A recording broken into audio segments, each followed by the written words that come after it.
Scott Ritter, bombardeio ucraniano de Sevastopol é um ataque direto dos Estados Unidos e OTAN à Rússia. Ontem, 23 de 6 de 2024, as forças armadas da Ucrânia atacaram a cidade russa de Sevastopol, situada na Crimeia, com mísseis atacantes dos Estados Unidos munidos com ogivas de fragmentação, 4 dos quais foram abatidos. Um se desviou da trajetória e acabou explodindo sobre a cidade. Scott Ritter, ex-fuzileiro naval e inspetor de armas da ONU, comentou o ataque terrorista da Ucrânia contra Sevastopol. Os ucranianos tomaram a decisão de usar os mísseis atacantes equipados com munições de fragmentação contra uma cidade civil. Este é um ato de terrorismo, enfatizou Ritter. A Ucrânia, desde 2014, tem bombardeado locais civis russos, cidades, povoados, vilas com o único propósito de infligir morte e destruição a civis russos. Trata-se de um ato de terrorismo e dado que os mísseis atacantes não podem ser implantados pelos ucranianos sem amplo apoio da inteligência dos Estados Unidos. Este é um ato de terrorismo dos Estados Unidos contra a Rússia, disse o analista. Comentando os ataques terroristas da Daguestão, no sul da Rússia, Ritter disse que eles foram deliberadamente planejados para desorganizar a vida civil na Rússia. Ele destacou que a CIA historicamente tem feito tentativa de causar uma divisão entre os fragmentos muçulmanos e não muçulmanos da sociedade russa e falhou. Esse esforço falhou e o esforço da Daguestão também falhará, mas isso não absolve as partes envolvidas da culpa de lançar o que é um ataque direto à Federação da Rússia, ressaltou Ritter.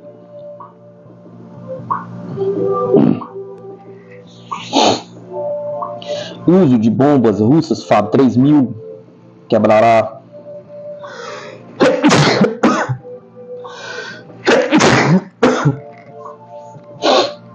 o uso de bombas russas FAB 3000 quebrará toda a estratégia ucraniana contra ataques aéreos, diz revista.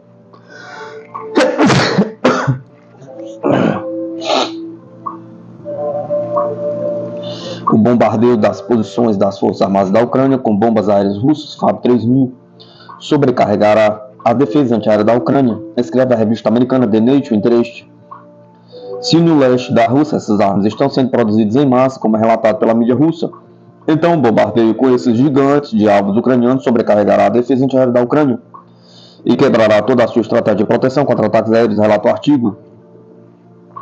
Destaca-se que o exército ucraniano não tem como repelir ataques de armamento de tal dimensão. O autor do artigo sugere que o uso de bombas FAB 3000 na zona da operação militar especial pode ser um fator decisivo para acabar com o conflito em favor da Rússia. Em março, o Ministério da Defesa da Rússia relatou sobre o lançamento da produção em massa de bombas aéreas altamente explosivas FAB 3000. Anteriormente, o especialista militar russo Alexei Leonkov disse que a bomba de 3 toneladas possui uma força tão destrutiva que pode ser usada em assaltos de áreas particularmente fortificadas. Além disso, as novas tecnologias a tornarão praticamente uma arma de alta precisão. Força Aeroespacial da Rússia usa ativamente bombas aéreas equipadas com módulos universais de planagem e correção na área da operação militar especial. Forças russas atingem centro logístico das tropas ucranianas, onde eram guardadas armas ocidentais. As Forças Armadas da Rússia eliminaram várias centenas de militares da Ucrânia, além de um centro logístico, uma grande quantidade de equipamentos. A Força Aeroespacial da Rússia atingiu um grande centro de logística das Forças Armadas da Ucrânia nas últimas 24 horas. Anunciou na segunda-feira, 24 de 6 de 2024, o Serviço de Imprensa do Ministério da Defesa da Rússia. A aviação tática operacional, veículos aéreos tripulados, as forças de mísseis e artilharia de grupos de tropas das Forças Armadas da Federação da Rússia atingiram um grande centro logístico das Forças Armadas da Ucrânia, onde foi efetuada a concentração, armazenamento e redistribuição de armas, incluindo mísseis entregues ao regime de Kiev pelos países ocidentais, disse o comunicado. Os agrupamentos de tropas russas, Vostok, Leste, Sérvia, Norte, ocorreram nas áreas das localidades de Oktyabr e Rovnopol, Velikaya, Novozelska, na República Popular de Donetsk, Volchansky, Boshkovo e Lipsy, na região de Kharkov, eliminaram até 360 soldados ucranianos, além de 23 veículos militares. Obuseiros FH-70, MSTAB D-20, Panzer, Haubitzer 2000 D-30 e 2 estações de guerra eletrônica. Os agrupamentos Jung e Sui 13 em centro, nas áreas de Konstantinovka e Kurakovo, da República Popular de Donetsk, por sua vez, destruíram cerca de 1.040 efetivos do adversário, junto com 16 veículos militares, obuseiros M777, FH-70, D-20, D-30, 3, MSTAB e M119, um lançador multifoguete Grad e outros alvos. Já os agrupamentos de tropas Zapad, oeste de Dnieper, nas áreas de Neveskoye e Chervonoia, Dibrova, da República Popular de Lugansk, Sinkikovka, na região de Kharkov, e Grigorovka, da República Popular de Donetsk, nos assentamentos de Antonovka e Ivanovka, na região de Kherson, eliminaram até 605 combatentes, 23 veículos militares obuseiros, Panzer, Haubitzer 2000, D-22, D-33, M119, M777, MSTAB, um lançador multifoguetes Grad, 2 depósitos de munição inimigas, detalhada declaração. Os meios de defesa antiaérea abateram nas últimas 24 horas 176 veículos aéreos não tripulados ucranianos, 6 mísseis táticos operacionais ATACMS, 4 mísseis guiados antiaéreos Patriot, bem como 10 HIMARS, todos eles fabricados nos Estados Unidos, além de vários foguetes Vampire fabricados na República Tcheca, continuou ela. No total, durante a realização da operação militar especial, foram destruídos 603 aviões, 276 helicópteros, 26.487 veículos aéreos não tripulados, 533 sistemas de defesa antiaérea, 16.416 tanques e outros veículos blindados de combate, e 1.348 lançadores multifoguetes, 10.825 peças de artilharia de campanha e morteiros, e 22.893 unidades de veículos militares especiais ucranianos, informou, resumiu o Ministério da Defesa da Rússia.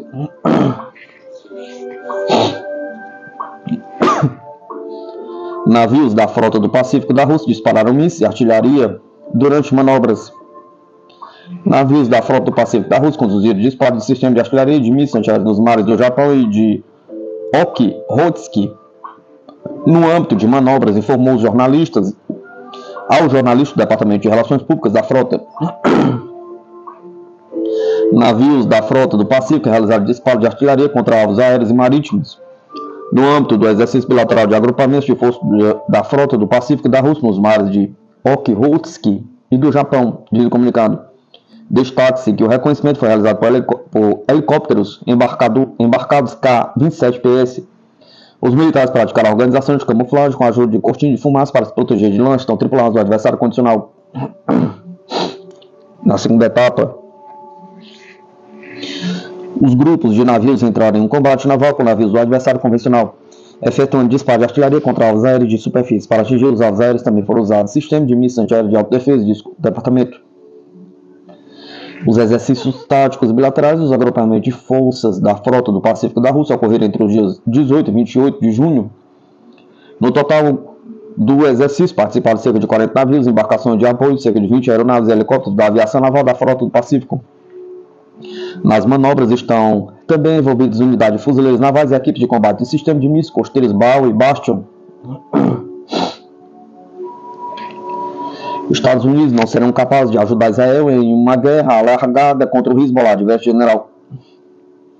Os Estados Unidos têm tentado evitar um conflito de larga escala entre Israel e o grupo militante libanês Hezbollah, informou o Axios no início de junho.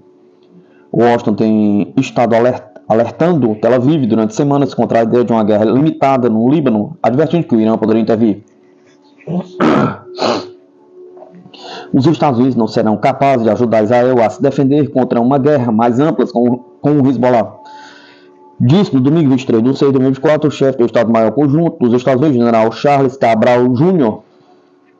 Em sua opinião, uma ofensiva militar israelense de larga escala no Líbano correria o risco de desencadear uma guerra mais ampla que implicaria uma forte resposta iraniana em defesa do Hezbollah. O Irã, disse o general, estaria mais inclinado a apoiar o Hezbollah, caso sentisse que o grupo militante libanês estava sendo significativamente ameaçado. Uma escalada de tal nível poderia colocar as forças dos Estados Unidos na região em perigo, acrescentou Brau. Segundo o general estadunidense, Washington está envolvido em conversas com líderes israelenses em uma tentativa de avisá-los das consequências do conflito mais alargado. A principal mensagem dos Estados Unidos é: pensar sobre o efeito da segunda ordem de qualquer tipo de operação no Líbano, como isso pode se desenrolar e como isso impacta não apenas a região, mas como impacta nosso esforço em outras regiões também. O secretário de Defesa dos Estados Unidos, Lloyd Austin, teria levantado preocupações semelhantes em uma conversa telefônica recente com seu homólogo israelense, Yoav Gallant.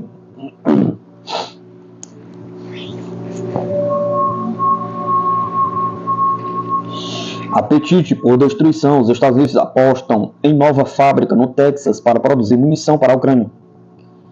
O conflito por procuração na Ucrânia continua a alimentar um insaciável ciclo de gastos e produção de armas nos Estados Unidos, com mais uma instalação de produção recentemente revelada se juntando às suas fileiras. Uma fábrica no Texas, que supostamente custou 500 milhões para ser construída, está orientada para impulsionar os ganhos financeiros dos fomentadores da guerra nos Estados Unidos. O conflito por procuração da OTAN na Ucrânia tem um apetite ávido por munições e corroeu as reservas dos Estados Unidos e da União Europeia, obtendo resultados medíocres na zona de conflito. O Pentágono espera que as instalações da General Dynamics em Mesquite, Texas, ajudem a saciar este desejo por munições. As fábricas norte-americanas em Scranton e Wilkes-Barre, na Pensilvânia, produzem juntas cerca de 36 mil projéteis de 155 mm por mês. Gerenciada pela General Dynamics Ordnance and Tactical Systems, a nova instalação da Universal Artillery Project Lines, repleta de maquinário de última geração, pode produzir 30 mil unidades por mês para Kiev. A fábrica foi financiada por meio de contas de gastos suplementares dos anos fiscais de 2022 e 2023 e possui 3 linhas de produção. Seu equipamento inovador permite a fabricação de diversos projéteis e granadas de morteiros na mesma linha. As cápsulas vazias feitas em Mesquite serão enviadas para uma fábrica em Burlington, Iowa, para enchimento. A meta é produzir uma quantia mensal de 100 mil até o final de 2025. Os Estados Unidos e os países europeus enviaram dezenas de bilhões em equipamento militar sofisticado para a Ucrânia, esvaziando os seus próprios arsenais de armas e munições críticas. Nenhum dos equipamentos caros dos quais os contribuintes foram privados ajudou Kiev, ao passo que o governo, ainda liderado por Vladimir Zelensky, cujo mandato presidencial está vencido, acumula enormes perdas de pessoal militar face aos ganhos consistentes dos militares russos. Entretanto, os fabricantes de armas norte-americanos têm desfrutado de uma abundância de lucros, alimentada pela máquina bem azeitada do lobbying no Congresso dos Estados Unidos.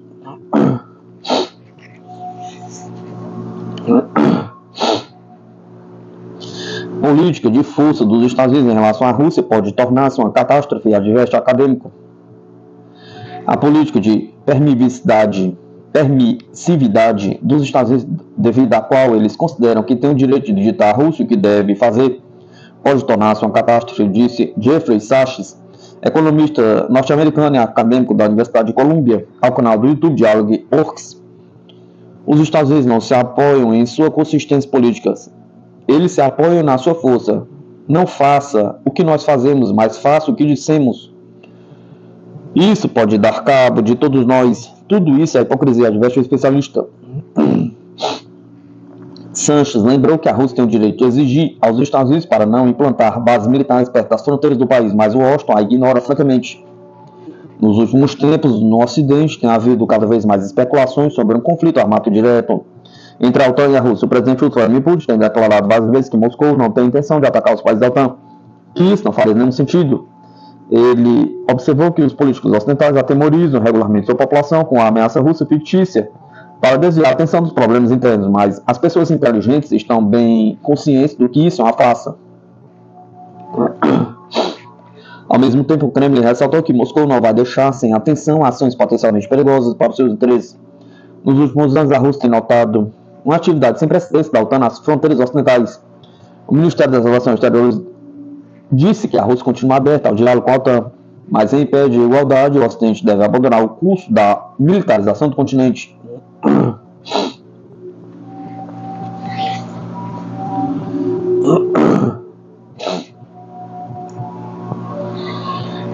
Washington declara o Quênia como principal aliado militar fora da OTAN. O presidente dos Estados Unidos, Joe Biden, designou o Quênia como principal aliado fora da organização do Tratado do Atlântico Norte, de acordo com o memorando publicado nesta segunda-feira, 24 de 6 de 2024, pela Casa Branca. em virtude da autoridade que me confere como presidente a Constituição e as leis dos Estados Unidos, incluindo a seção 517 da Lei da Assistência Exterior de 1961, em sua versão modificada. Por meio deste designo o Quênia como principal aliado dos Estados Unidos não pertencente à OTAN, afirma o documento.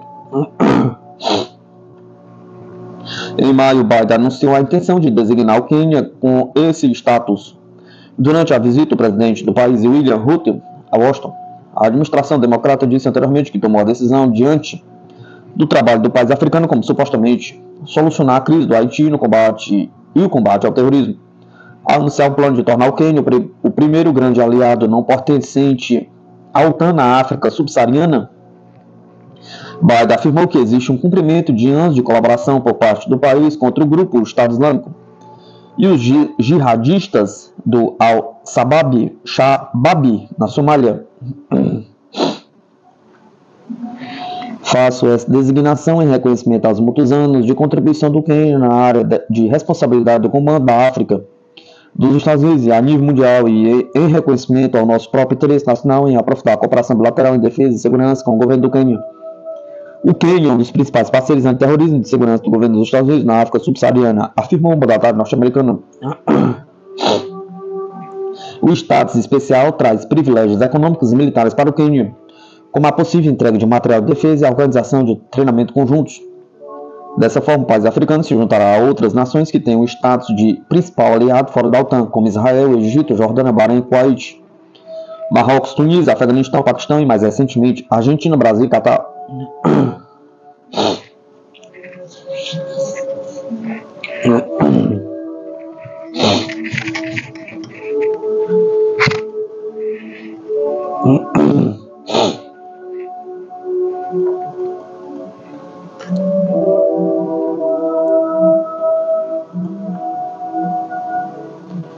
Rússia, China e Irã caminham para a parceria estrutural devido à Ucrânia, do chanceler turco.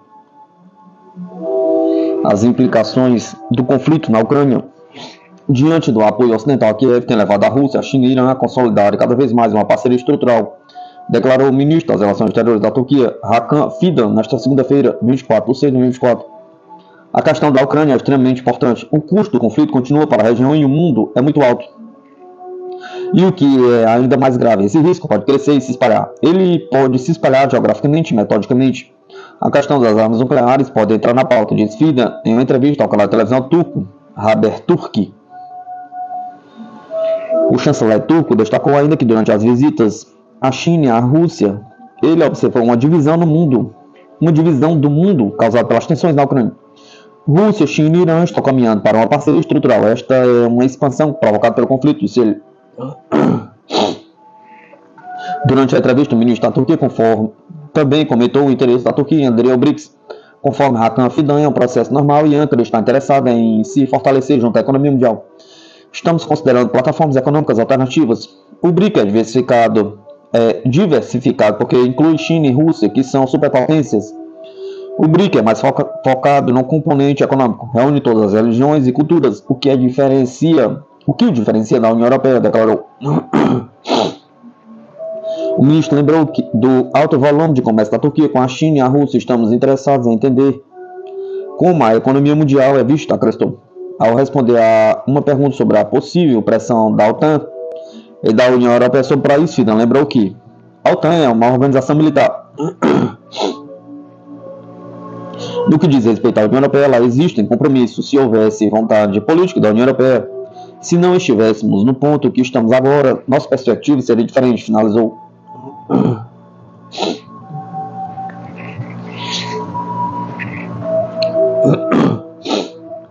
Quando a China terá um caça-jato de sexta geração? Pergunta.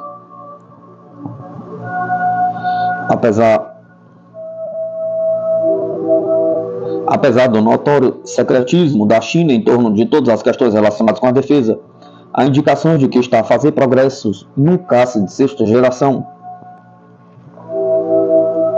Talvez a admissão mais clara tenha vindo de uma postagem na mídia social WeChat da Aviation Industrial Corporation of China em janeiro de 2019, em uma entrevista discutindo caças de sexta geração. Wang Weifeng, design-chefe da subsidiária da Avic, Chengdu Aerospace Corporation disse que estava em andamento preparativos para pesquisar uma aeronave de combate que estaria pronta para proteger o mar e o céu até 2035.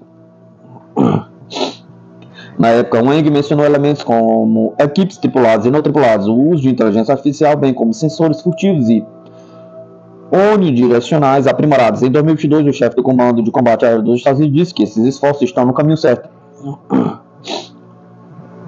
Em geral, eles veem isso, a tecnologia de caça de sexta geração, da mesma forma que nós a vemos em termos de uma redução exponencial na assinatura e aceleração exponencial no poder de processamento e detecção e na capacidade de interar em termos de sistema de missão aberta, não para poder essencialmente reprogramar na velocidade da relevância, disse o general Mark Kelly.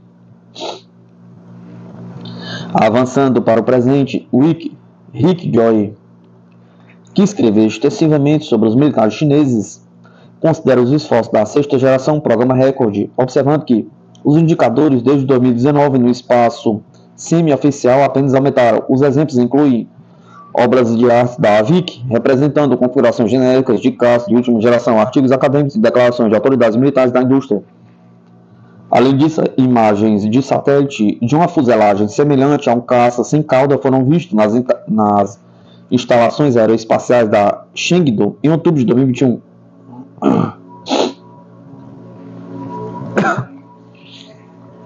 Joy disse que os bancos de testes dos demonstradores, possivelmente versões em subescala, já voaram. Por falta de um nome oficial, ele se referiu ao misterioso lutador como JGXD.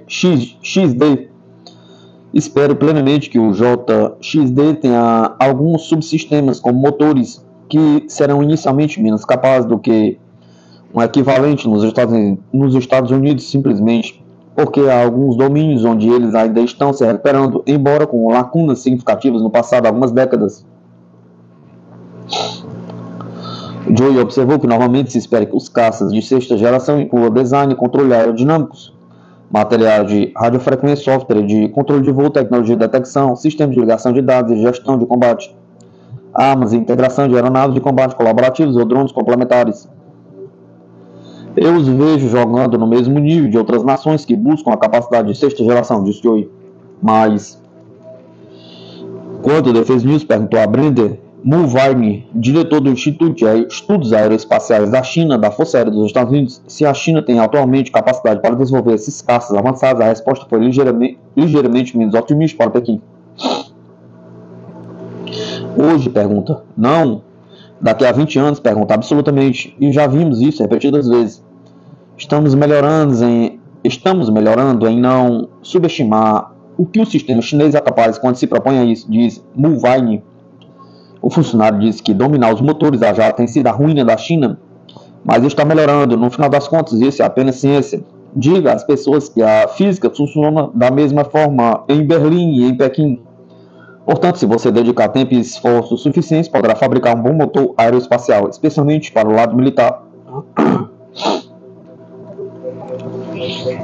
Mulvaney disse que a China descreveu o seu futuro caça como não tripulado, mas acredito que o design é mais provavelmente opcionalmente tripulado, pois depende da rapidez com que a indústria pode desenvolver sistemas de inteligência artificial, juntamente com outras tecnologias necessárias. Você não precisa ter um homem nele, potencialmente deixa isso acontecer por conta própria, ou ele poderia servir como uma ala leal. Os fabricantes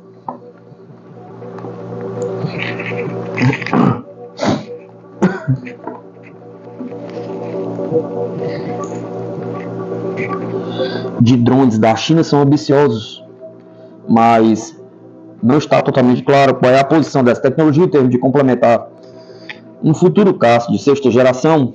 Provavelmente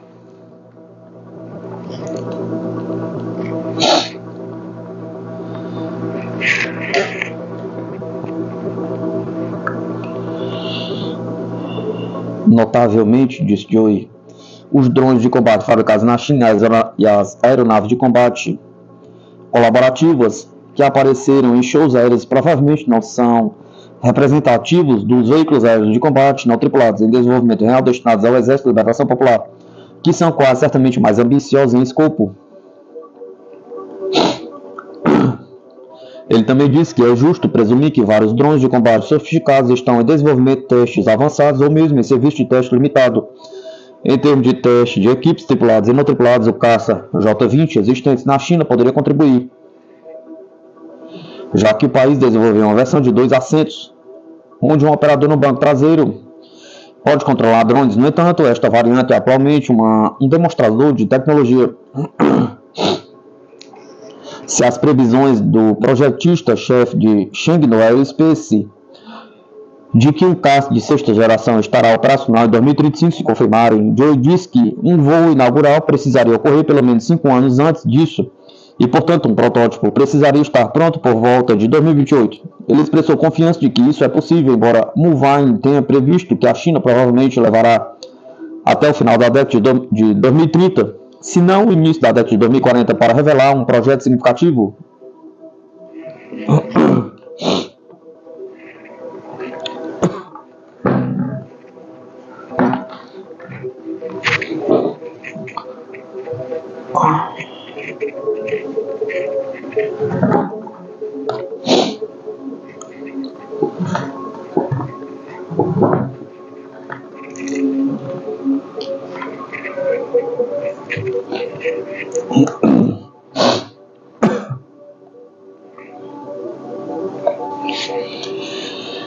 Quando a Argentina receberá seus tanques modernizados? Pergunta. O exército argentino começará a receber seus primeiros tanques médios 2 CAX-2 modernizados em setembro, com a dúzia a ser entregues até o final do ano, disseram fontes militares em Buenos Aires. A confirmação mais detalhada segue uma dica do presidente durante o evento em 20 de junho na capital. Diante dos presentes, o presidente argentino Javier Milei perguntou ao ministro da Defesa Luiz Petri: é verdade que teremos novos brinquedos? Pergunta. Sim, senhor presidente, respondeu Petri. Começaremos a receber os tanques modernizados deste ano. Espera-se que o programa valha 30 milhões e envolva a modernização de 74 dos mais de 200 tanques médios existentes na Argentina até 2027. O orçamento inicial para esse esforço é de 3 milhões de dólares americanos, mas deve ser mais de 3 milhões, mas o governo planeja alocar mais dinheiro entre o ano fiscal de 2025 e o ano fiscal de 2027. Disseram as fontes, falando sobre condição de anonimato porque não estão autorizados a discutir o programa. A Argentina lançou o projeto de atualização de tanques em 2010 sob um acordo de cooperação com Israel, onde a Elbit Systems forneceria suporte tecnológico ao país sul-americano. Por sua vez, participariam empresas privadas argentinas envolvidas no setor metal mecânico. O orçamento inicial foi aprovado em 2021 e os contratos foram finalizados em julho de 2023. Após a avaliação técnica operacional do protótipo final, as obras começaram no final de 2023. Uma das principais prioridades do presidente Javier Milei é construir as capacidades das defesas armadas argentinas, negligenciadas pelos governos desde a década de 1980 e 1990, e ainda mais após o colapso financeiro de 2000. Segundo Emílio Menezes, analista independente baseado em Santiago, Chile, Milei quer fazer a diferença. A recente aquisição de F-16, juntamente com a decisão de eliminar gradualmente os caças mais antigos, como o A4AR e o Super Etendard, confirmam suas prioridades. E o mesmo acontece com a atualização do tanque médio, disse Mendes. Segundo fontes militares, o Exército gostaria de modernizar até mais 50 tanques médios, além dos já previstos no programa atual.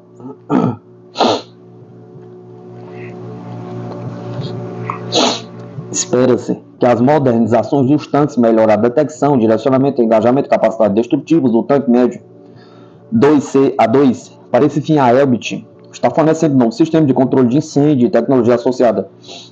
O principal subcontratado local, IMPSA, especializado em engenharia de precisão e produção de componentes para reatores nucleares, está reformando e modificando as torres, substituindo o sistema de ação hidráulico original por uma nova versão servoelétrica de design local que inclui estabilização e reação aprimoradas.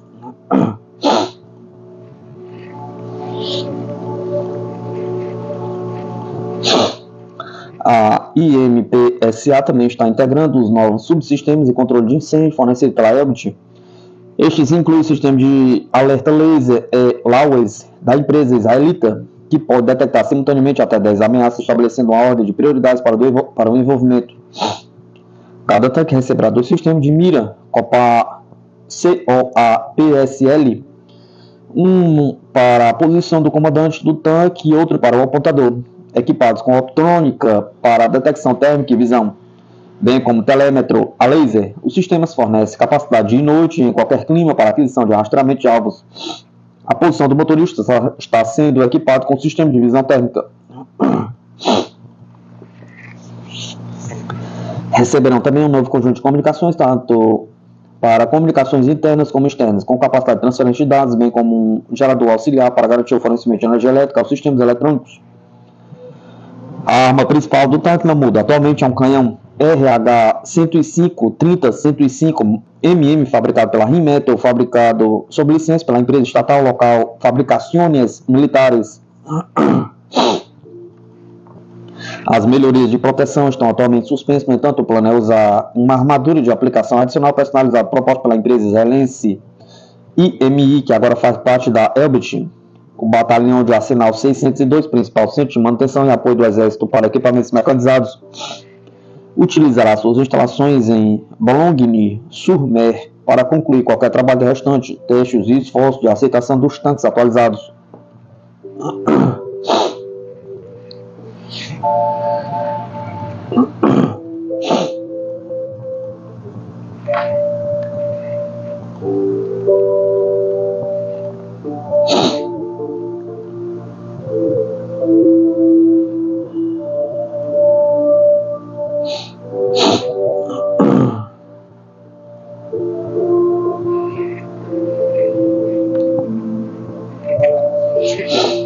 Novo pacote de sanções mostra grau de ferocidade e fanatismo suicida da União Europeia contra a Rússia.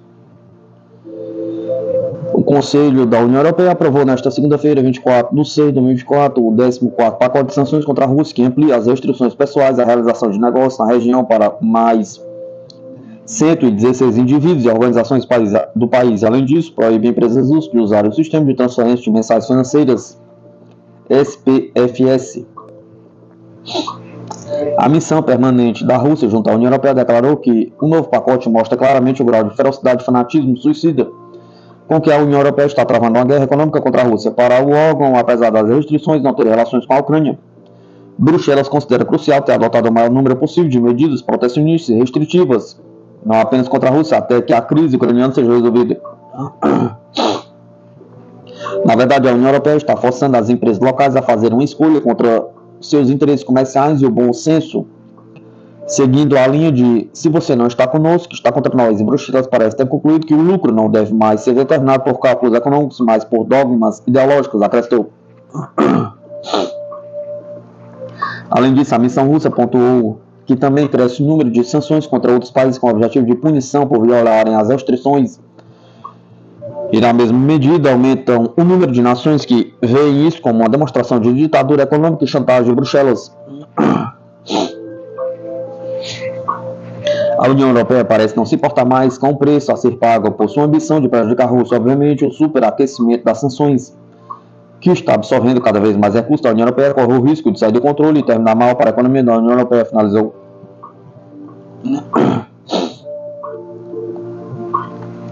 O novo pacote, divulgado nesta segunda-feira, amplia as restrições a 116 indivíduos e organizações responsáveis por ações que minam ou ameaçam a integridade territorial, a soberania e a independência da Ucrânia, diz o comunicado do Conselho da União Europeia.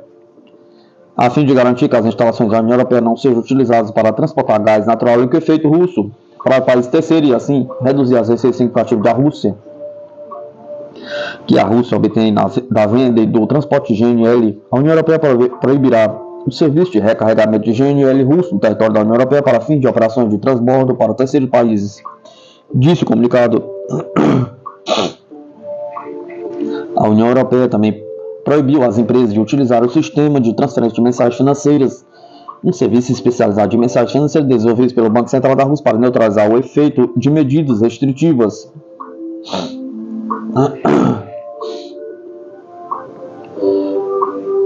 Tendo tendo em conta as contínuas tentativas russas de interferir nos processos democráticos da União Europeia e de minar suas bases democráticas, nomeadamente através de campanhas de influência e de promoção da desinformação, o Conselho decidiu que os partidos e fundações políticas, as organizações não governamentais, incluindo os grupos de reflexão ou prestadores de serviços de comunicação social da União Europeia, já não poderão aceitar financiamento proveniente do Estado russo e dos seus representantes, acrescenta.